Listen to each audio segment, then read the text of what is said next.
চুনিয়ার ছোট্ট সেটআপ। তো চলো আমরা আজকে দেখে নিই চুনিয়ারা রাতে ঝুড়িতে কে কি করছে।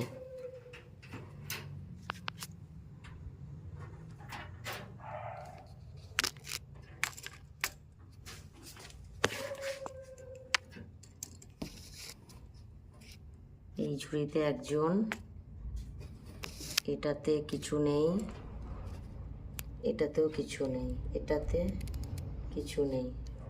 দেখো ওরা সবাই এতগুলো ঝুড়ি থাকতেও সবাই কিভাবে একটা ঝুড়ির মধ্যে থাকে। দেখো দেখো এতগুলো ঝুড়ি থাকা সত্ত্বেও একটা ঝুড়ির মধ্যেই থাকে। এ বাবা, বাচ্চাটা মনে হয় মারা গেছে সামনে।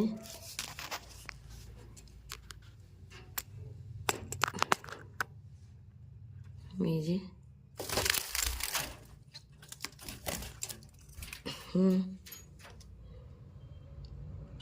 বাবা, বাচ্চাটা মারা গেছে, যাবে না।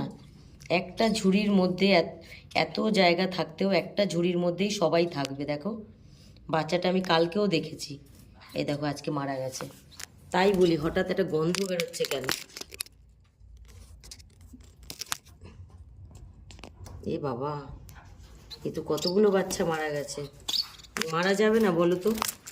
এতগুলো ঝুড়ি আছে তবুও যদি একটা ঝুড়ির মধ্যেই, দেখো ভাগ্যিস দেখলাম, ইস সমস্ত বাচ্চাগুলো মরে গেছে।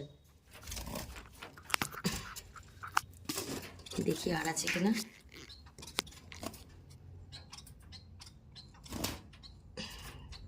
কি অবস্থা দেখেছো? এতগুলো ঝুড়ি দিয়েছি আমি, কমসে কম একটা, দুটো, তিনটে, চারটে, পাঁচটা, ছটা, সাতখানা ঝুড়ি ফাঁকা পড়ে আছে। আর দেখো সবাই কিভাবে, দেখো সবাই একটা ঝুড়ির ভেতর থাকবে। তো ছোট ছোট বাচ্চা যারা আছে তারা তো পায়ের চাপা পড়ে মরবেই। দেখো কিভাবে 10-12টা পাখি একটা ঝুড়িতে থাকে। হ্যাঁ, বাচ্চাটা আমি কালকেই দেখলাম, এইখানে নিচে উড়ে নেমেছিল। আর দেখো দেখো দুটো বাচ্চা, ইস বাচ্চাটা আজকেই মারা গেছে।